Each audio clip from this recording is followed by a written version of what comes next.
हैं और हमारी कलीसिया के मेंबर हैं, सदस्य हैं। हम लोग साथ में पढ़ाई किए हैं और साथ में सेवा भी हैं और अभी बीच में बाइबल कॉलेज किए। उनके बाद अभी वर्तमान में जो है बालाघाट में इंग्लिश मीडियम में वाइस प्रिंसिपल के रूप में वहाँ सेवा दे रहा है, काम कर रहे हैं।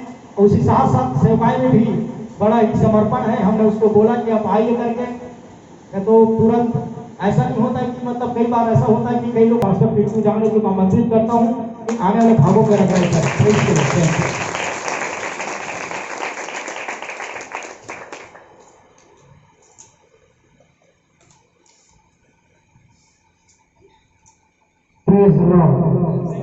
सभी को जय मसीह की।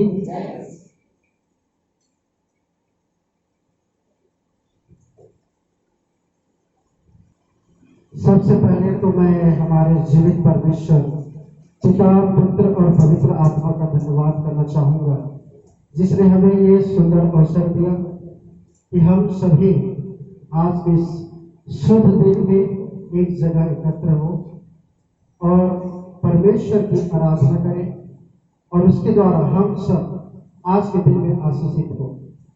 मैं दिल से प्रार्थना करता हूँ जो आराधना दल वाले भाई और बहन हैं, परमेश्वर उन्हें और भी आशीषित करे। उन्हें सुंदर रीति से आराधना में अगुवाई किया, प्रभु उन्हें और इस्तेमाल करे। जितने भी गाने बजाने वाले भाई बहन हैं और प्रभु के दास पास्टर रवि बघेल जी का मैं धन्यवाद करना चाहूँगा, जिन्होंने मुझे अवसर दिया कि मैं आऊँ और आपके बीच में परमेश्वर के वचन से कुछ बातों को बताऊं और हम सब परमेश्वर के वचन को सीखें और उसके द्वारा हम सभी आशीषित हो। हालेलुया। तो क्या आप सभी परमेश्वर के वचन को सुनने के लिए, सीखने के लिए तैयार हैं? तो एक बार जोर से हम जयकारा लगाकर यीशु की जय जयकार करेंगे। सभी मिलकर कहे हालेलुया। एक बार और जोर से कहेंगे हालेलुया।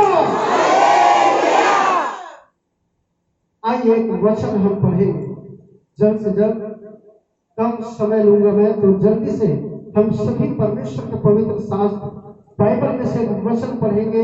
पहला कुरिन्थियों की पत्री और उसका 1 अध्याय और उसका 18 पद। पहला कुरिन्थियों की पत्री उसका 1 अध्याय और उसका 18 पद को हम पढ़ेंगे। क्योंकि जी क्रूस की कथा नाश होने वालों के लिए मूर्खता है जी, परंतु हम उद्धार पाने वालों के लिए परमेश्वर की सामर्थ है। आमीन। सभी कहेंगे आमीन। परमेश्वर के वचन में यहाँ पर लिखा है, क्योंकि क्रूस की कथा नाश होने वालों के लिए मूर्खता है।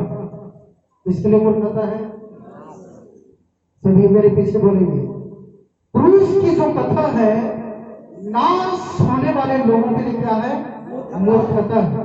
क्या है? मूर्खता है। लेकिन परमेश्वर का वचन आगे यूं कहता है, परंतु हम उद्धार पाने वालों के लिए, इसके लिए बोलिए सभी, हम उद्धार पाने वालों के लिए परमेश्वर की सामर्थ है। हालेलुया। सभी कहेंगे हालेलुया। अभी जितने लोगों के अंदर में सामर्थ नहीं है, ये वचन आप बार बार पढ़िए।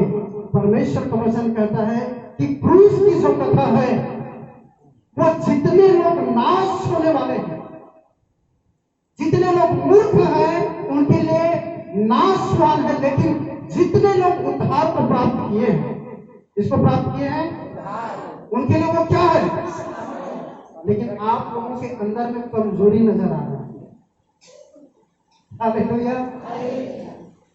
जितने भी लोगों ने उद्धार को प्राप्त किया है उनके लिए क्या है क्रूस की कथा?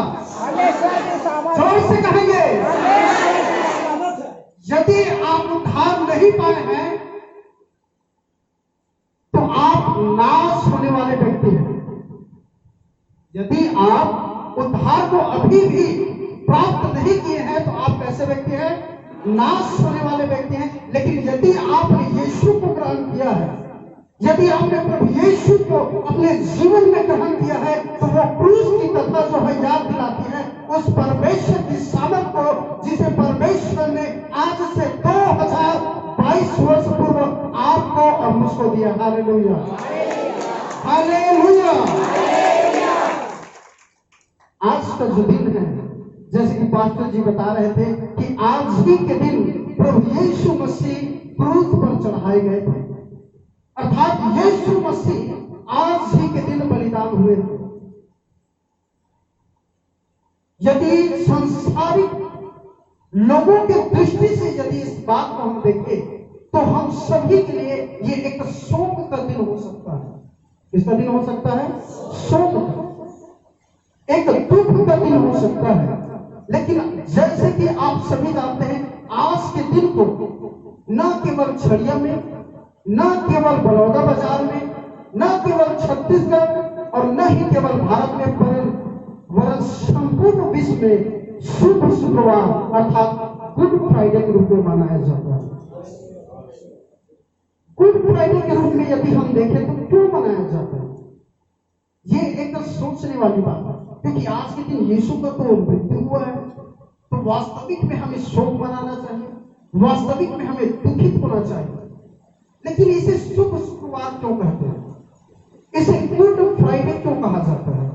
ये आज के दिन हमें जानना है।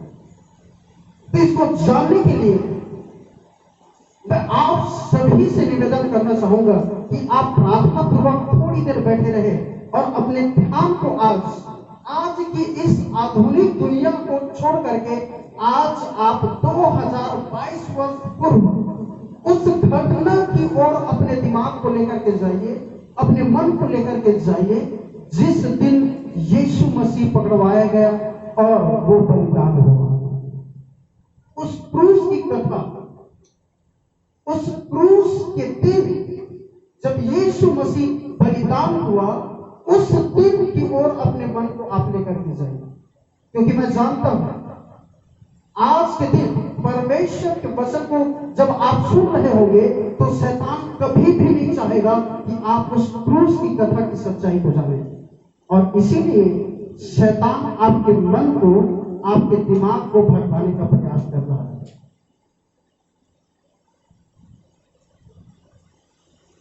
इसलिए आप सभी अपने मन को एकाग्र करें, प्रार्थना पूर्वक बैठे और प्रार्थना के साथ प्रभु की क्रूस को आप याद करें। इसको याद करें, क्रूस को याद करें कि प्रभु यीशु मसीह क्या हुआ था उस दिन, जिस दिन यीशु मसीह पकड़वाया गया, और पकड़वाने के बाद हाकिमों के पास, राजाओं के पास प्रभु को ले जाया गया। लेकिन हाकिमों ने भी, राजाओं ने भी उस समय के लोगों से कहा कि मैं इसमें अर्थात यीशु मसीह में एक भी दोष नहीं पाता हूं। लेकिन फिर भी ऐसा क्या हुआ कि प्रभु यीशु मसीह को क्रूस की मृत्यु सहनी पड़ी? Hallelujah, hallelujah. क्यों यीशु मसीह ने क्रूस ही पर अपनी जान को दिया? क्यों यीशु मसीह ने क्रूस ही पर अपने लहू को बहाया? क्यों यीशु मसीह ने उस क्रूस पर लटके हुए अंतिम उस 7 वाणियों को कहा जो आज के दिन हम याद करते हैं? आज उस क्रूस की कथा को थोड़ी देर में आपको बताना चाहूंगा। 3 से 4 बातें ही मैं आपको बताना चाहूंगा जो क्रूस की कथा है। क्यों यीशु मसीह आज के दिन आपके लिए और मेरे लिए, हम सदस्य मानव जाति के लिए अपने आप को बलिदान कर दिया। क्योंकि जब यूहन्ना रचित सुसमाचार उसका 3 अध्याय और उसका 16 पद को जब आप पढ़ते हैं तो वहां पर लिखा है, क्योंकि परमेश्वर ने जगत से ऐसा प्रेम किया। क्या किया? क्योंकि परमेश्वर ने जगत से ऐसा प्रेम किया। अब ये जगत कोई मनुष्य का नाम नहीं है, जगत ये दुनिया को दर्शाता है और इस दुनिया में रहने वाले लोगों के विषय में दर्शाता है कि परमेश्वर ने हम समस्त मानव जातियों से इतना प्रेम किया, इतना प्रेम किया, इतना प्रेम किया कि वो परमेश्वर ने अपने ही एकलौते पुत्र को भेज दिया। क्या कर दिया? स्वर्ग से, उस स्वर्ग की दुनिया में, उस स्वर्ग के सिंहासन में विराजने वाले, बैठने वाले परमेश्वर ने अपने एकलौते पुत्र को इस संसार में, इस दुनिया में भेज दिया। और इसलिए भेजा कि जिस मृत्यु को आप और मैं ग्रहण करने वाले थे। याद कीजिए, आदम और हवा ने, जो हमारे आदि माता और आदि पिता हैं, उन्होंने क्या किया था? उन्होंने परमेश्वर के वचन का तिरस्कार किया, परमेश्वर के आज्ञा का उल्लंघन किया, जिसके कारण हम सब मानव जाति पापी हो गए। और उसी पाप से बचाने के लिए, उसी पाप से बचाने के लिए परमेश्वर ने अपने इकलौते पुत्र को भेजा, क्योंकि परमेश्वर हमसे प्रेम करता है। परमेश्वर हमसे प्रेम करता है और परमेश्वर नहीं चाहता है कि हम सब नाश हो।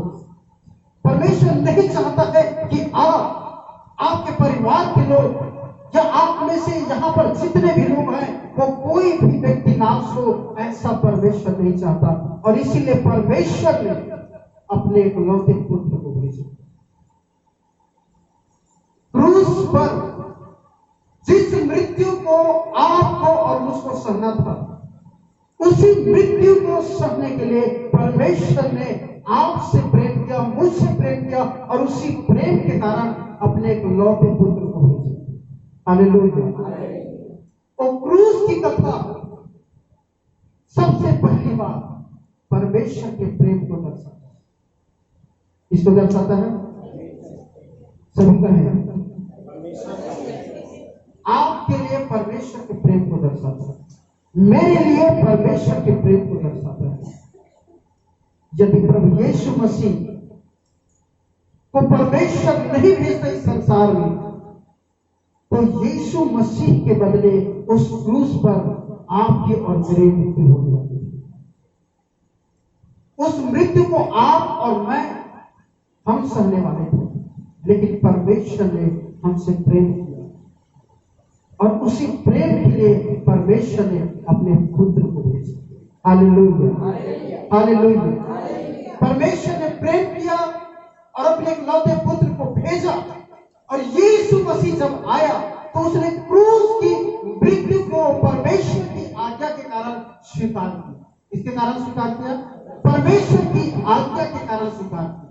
वो पहला आदम था जिसने परमेश्वर की आज्ञा का उल्लंघन किया, लेकिन दूसरा जो आदम, जो यीशु मसीह था, परमेश्वर की आज्ञा को पूरा करने के लिए क्रूस की मृत्यु को सहना स्वीकार किया। Hallelujah, hallelujah. और पहला आदम था जिसने परमेश्वर की आज्ञा का उल्लंघन किया, और जिसके द्वारा हम सबके जीवन में मृत्यु आई। और वो दूसरा आदम यीशु मसीह था जिसने परमेश्वर की आज्ञा को पूरा करने के लिए क्रूस की मृत्यु को स्वीकार किया, जिसके द्वारा हम सबके जीवन में अनंत जीवन आया। Hallelujah, hallelujah. परमेश्वर ने आपसे और मुझसे प्रेम किया, और उसी प्रेम को दर्शाने के लिए उसने अपने इकलौते पुत्र को भेजा। और भेजा भी तो उसको एक आज्ञा देकर के भेजा कि जाओ और समस्त मानव जाति के पाप के लिए क्रूस पर बलिदान हो जा। इस पर बलिदान हो जा, क्रूस पर बलिदान हो जा। एक पिता के लिए ये कितना ही असहनीय और कितना ही दिल पर पत्थर रखने वाली बात है कि क्या कोई पिता अपने इकलौते पुत्र को दूसरे के पाप के लिए बलिदान होने के लिए भेज सकता है, या कोई माता अपने इकलौते पुत्र को क्या किसी दूसरे व्यक्ति के गलती के कारण सजा देने के लिए भेज सकता है? हालेलुया, कोई नहीं भेज सकता। लेकिन परमेश्वर आपसे और मुझसे इतना उसने प्रेम किया, और उसी प्रेम के को प्रकट करने के लिए परमेश्वर परमेश्वर ने अपने इकलौते पुत्र को भेजा। सबसे पहली जो जरूरत मनुष्य की है वो है प्रेम, और ऐसा प्रेम जिसमें कोई स्वार्थ ना हो, जिसमें क्या ना हो, कोई स्वार्थ हो। आज लोग एक दूसरे से प्रेम करते हैं, पति पत्नी से प्रेम करता है, पति अपनी पत्नी से प्रेम करता है, लेकिन लोग अपने परिवार वालों से प्रेम करते हैं। लेकिन सभी के जीवन में एक एक्सपेक्टेशन रहता है, एक स्वार्थ रहता है। स्वार्थ कहने का अर्थ यह है कि एक यदि मैं उनसे प्रेम करूंगा तो वो भी मुझसे क्या करें, प्रेम। ऐसा एक चाहत रहता है। लेकिन परमेश्वर ने निस्वार्थ प्रेम किया। जितने भी लोग हैं आज संसार में, सबसे परमेश्वर ने प्रेम किया, चाहे वो काला हो, गोरा हो, छोटा हो, मोटा हो, नाटा हो, लड़की हो, स्त्री हो, पुरुष हो, बाल हो, बच्चे हो, बुजुर्ग हो, चाहे वो छत्तीसगढ़िया हो, चाहे वो कोई भी राज्य का हो, चाहे वो कोई भी देश का हो, चाहे वो कैसा भी दिखता हो। और हम प्रेम करते हैं तो सकल सूरत, पहनावा, ओढ़ावा सब चीज को देख करते हैं। लेकिन परमेश्वर जो ऐसा प्रेम करता है वो सबसे प्रेम करता है, और उसी प्रेम को प्रकट करने के लिए उसने अपने इकलौते पुत्र को भेजा और क्रूस की मृत्यु सहने में भेजा, ताकि आप और मैं उस अनंत जीवन को प्राप्त कर सके जिसे परमेश्वर ने आपके लिए और मेरे लिए दिया। Hallelujah, hallelujah. तो पहला चीज उस क्रूस की कथा हमें दर्शाता है परमेश्वर के उस निस्वार्थ प्रेम को जिसे उसने आपके लिए और मेरे लिए यीशु मसीह के द्वारा कलवरी के क्रूस पर प्रकट किया। Hallelujah, hallelujah. दूसरी बात, परमेश्वर यीशु मसीह की उस क्रूस की कथा दर्शाता है परमेश्वर के उस महान पाप क्षमा करने को, जिस पाप को आपने और मैंने, हम सब ने, हमारे पाप रागों ने किया था। यदि आज कोई भी व्यक्ति एक छोटा सा भी छोटा गलती करता है तो लोग उसे जिंदगी भर याद करके रखते हैं, अपने अचरा में गठिया करके रखते हैं, उसे कभी नहीं भूलते, जिंदगी भर उसे कभी माफ नहीं करते। हालेलुया। यदि कोई व्यक्ति एक छोटा सा भी गाली दे दिया है, वो गाली को जब तक वो व्यक्ति नहीं मर जाएगा तब तक लोग नहीं भूलते। बोलते हैं क्या? नहीं भूलते। उसको गांठ बांध करके रखते हैं और समय आने पर बीच बीच में उसको याद करते हैं, स्मरण करते हैं, उस व्यक्ति को सुनाते भी हैं कि याद करो उस दिन आपने मुझे ऐसा गाली दिया था, याद करो उस दिन आपने मेरे परिवार के बारे में ऐसी बात कही थी, आपने ऐसा मुझे कहा था। छोटे से भी छोटे बात को मनुष्य जो है याद करता है। भलाई को लोग जो है कभी याद नहीं करते, लेकिन यदि उसके साथ एक बुराई हुआ है तो उसको जरूर याद करते हैं। फॉर एग्जाम्पल के लिए मैं बता रहा हूं उदाहरण, यदि पास्टर रवि ने मेरे लिए 100 अच्छाई किया है, कितना अच्छाई किया है? 100, तो वो 100 मुझे याद नहीं रहेगा, लेकिन एक दिन वो मुझे पूरा भला बोल देगा कि अरे यार उस दिन मुझको काम था आपसे जरूरी, लेकिन आप आए नहीं। तो बस वो एक बात याद रहेगा, वो 100 जो अच्छाई किए रहते हैं वो बात हमें याद नहीं रहता। ये मनुष्य जाति की प्रवृत्ति। Hallelujah, hallelujah. हम माफ नहीं कर पाते हैं लोगों, लेकिन परमेश्वर उसने जिस व्यक्ति ने यीशु मसीह को क्रूस पर लटका दिया, जिस व्यक्ति ने उसे सजा दिया, जिस व्यक्ति ने भाला लेकर के यीशु के पसली पर भेज दिया, उस व्यक्ति को भी यीशु मसीह ने क्या कहा? हे परमेश्वर इन्हें क्षमा कर क्योंकि ये नहीं जानते। Hallelujah, hallelujah. लूका रचित सुसमाचार का 23 अध्याय और उसके 34 पद को पढ़िए। परमेश्वर ने क्या कहा? यीशु मसीह ने क्या कहा? हे परमेश्वर इन्हें क्षमा कर क्योंकि ये नहीं जानते।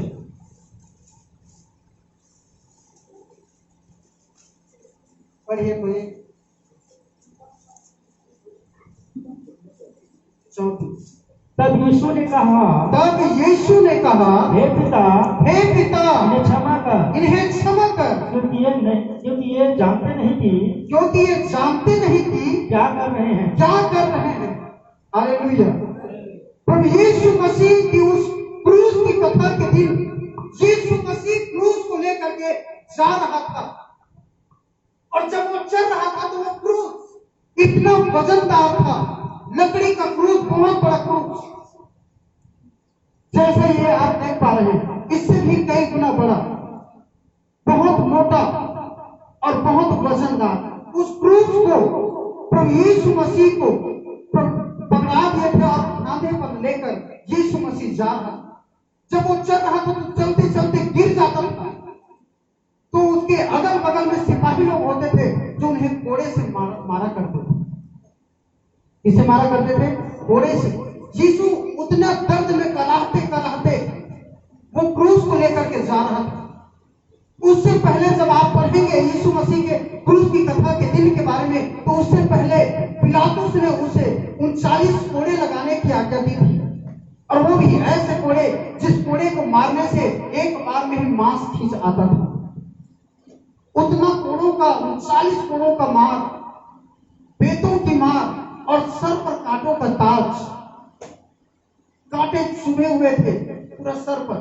और क्रूस को ले जाकर जब यीशु मसीह लेकर के चल रहा था तो वो गिरता था, उड़ता था, गिरता था, और जब वो गिरता था तो सिपाही लोग उसे और कोड़े मारते थे। उस असहनीय दर्द को सहते हुए यीशु मसीह उस क्रूस को लेकर के जा रहा था। जब उस क्रूस को ले जाकर के यीशु मसीह ले जाया गुलगुता के पहाड़ पर, तो जिस क्रूस को वो ले गया था यीशु मसीह, उसी क्रूस पर उसके हाथ और पैर को खोल के उस पर दिए थे। उनके हाथों में और पैरों में हथौड़ी से ढीले ठोके थे मेरे प्रियो।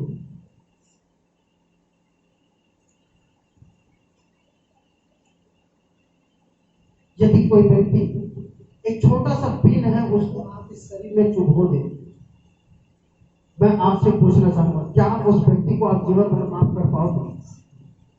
नहीं। लेकिन हमारे प्रिय प्रभु यीशु मसीह ने जब उसके हाथों और पैरों में उस बड़े बड़े मोटे कील को ठोके, जब कील को ठोक रहे थे तो हाथों से लहू जो है, जैसे पाइप से पानी निकलता है वैसे ही हाथों से लहू निकलने लग गया। और जानते हैं उस कील को ठोकने वाले व्यक्ति के लिए भी प्रभु यीशु मसीह ने कहा कि पिता इन्हें दंड न दे, ये नहीं जानते कि ये क्या कर रहे हैं, हे पिता इन्हें क्षमा कर।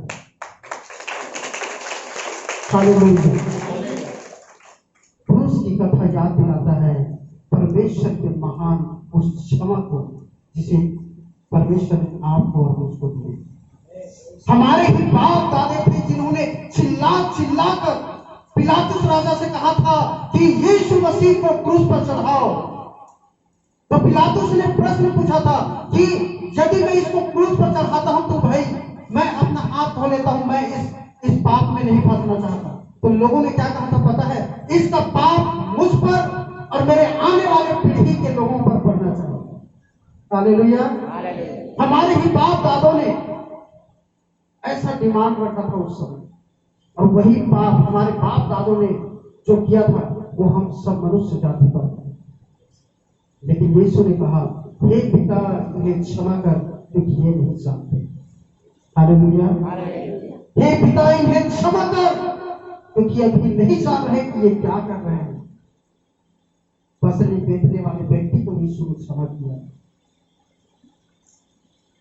वो कोड़े लगाने वाले व्यक्ति को यीशु ने क्षमा किया, उस क्रूस पर कीले ठोकने वाले, हाथ पर कीले ठोकने वाले व्यक्ति को यीशु मसीह ने क्षमा किया।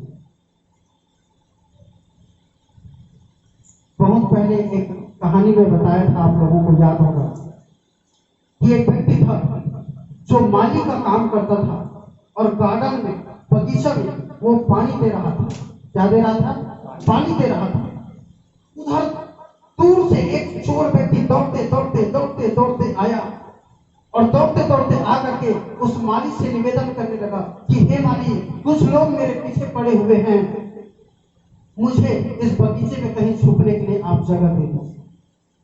उस माली ने क्या किया, आप चिंता मत करो, ठहरो। उसने जाकर के एक छोटा सा कुटिया बना हुआ था, वहां पर उस चोर को छुपा।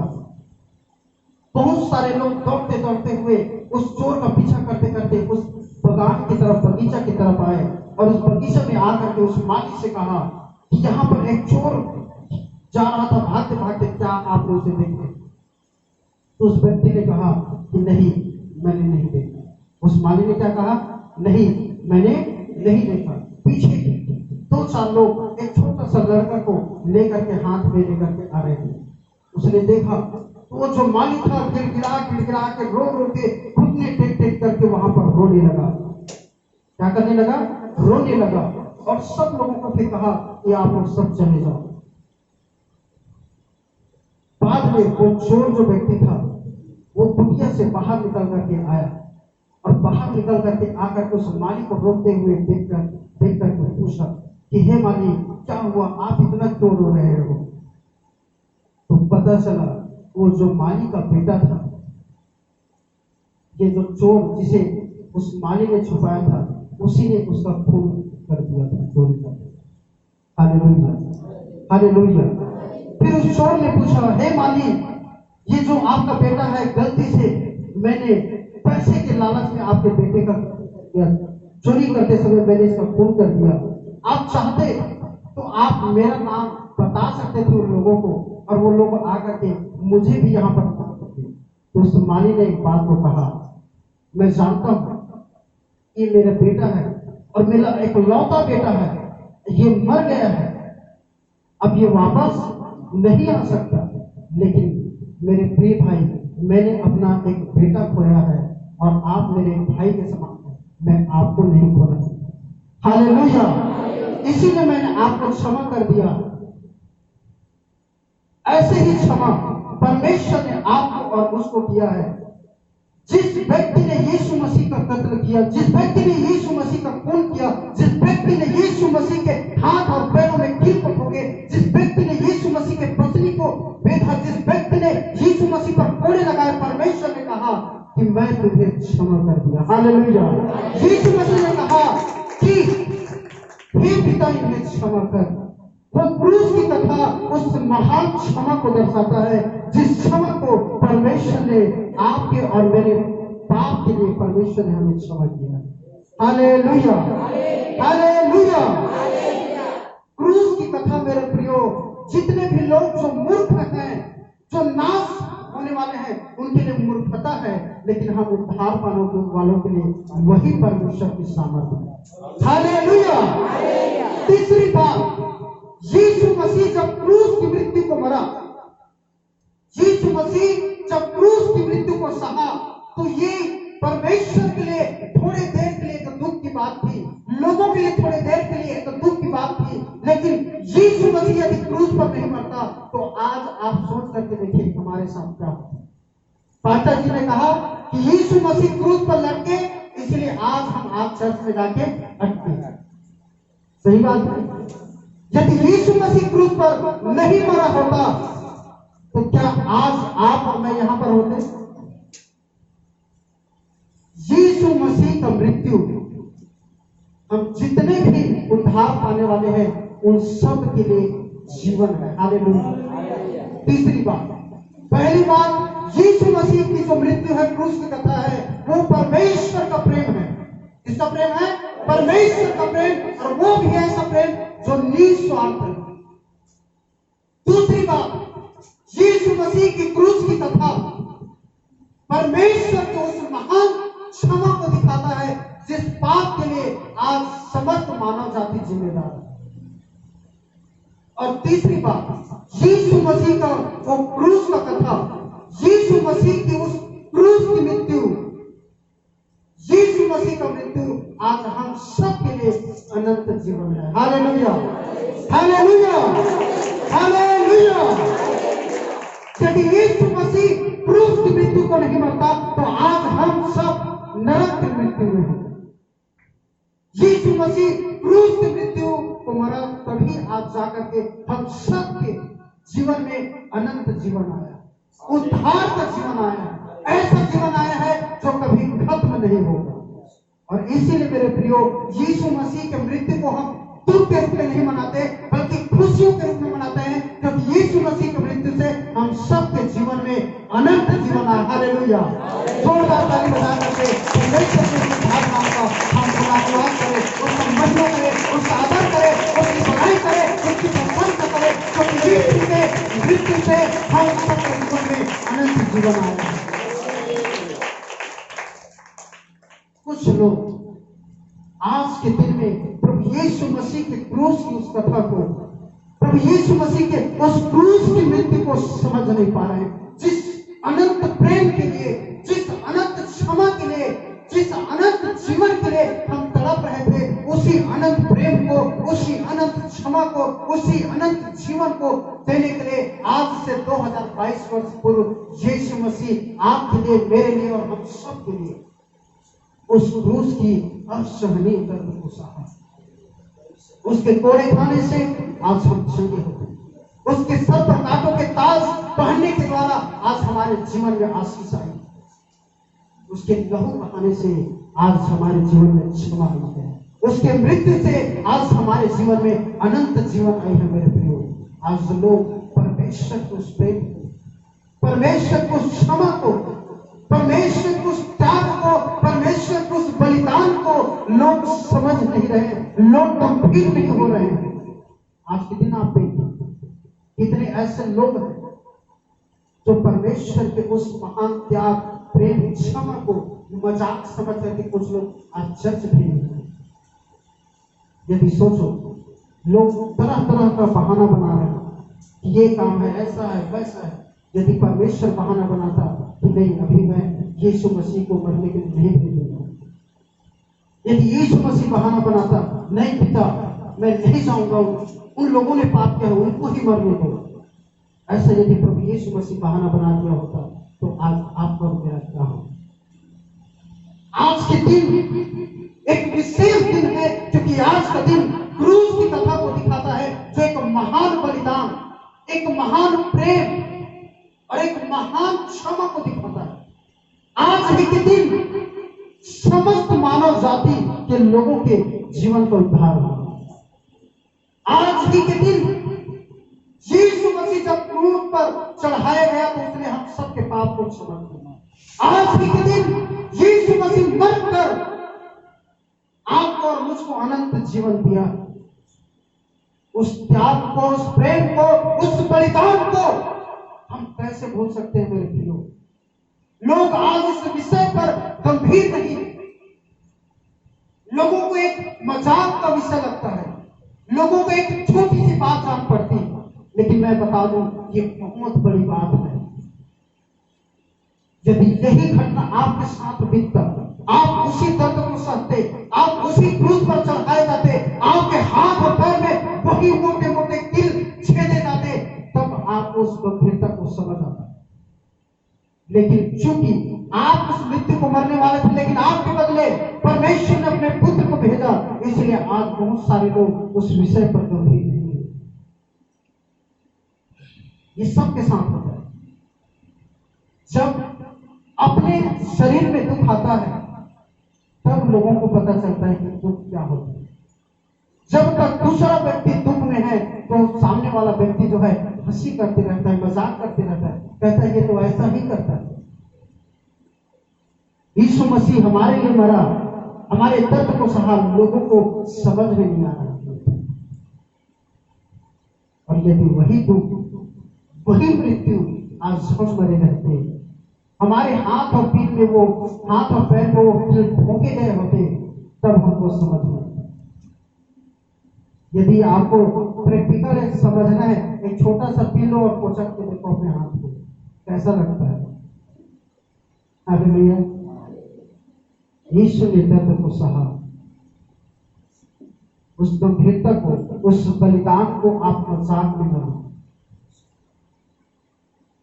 मैं ज्यादा कुछ नहीं कहूंगा मेरे प्रियो, मैं सिर्फ ये बता रहा हूं कि क्रूस की उस कथा को आप स्मरण करें, जो प्रेम, जो क्षमा और जिस मृत्यु के द्वारा परमेश्वर ने आपको और मुझे अनंत जीवन दिया। कहने को लंबी चौड़ी बहुत सारी बातें, बहुत सारी बातें हैं, लेकिन आज सिर्फ हम परमेश्वर के प्रेम, परमेश्वर के क्षमा, यीशु के बलिदान, उसके त्याग और उसके क्रूस पर मृत्यु को हम देखते हैं। आइए हम सभी अपने आंखों को बंद करें, सभी हम सब के सब अपने आंखों को बंद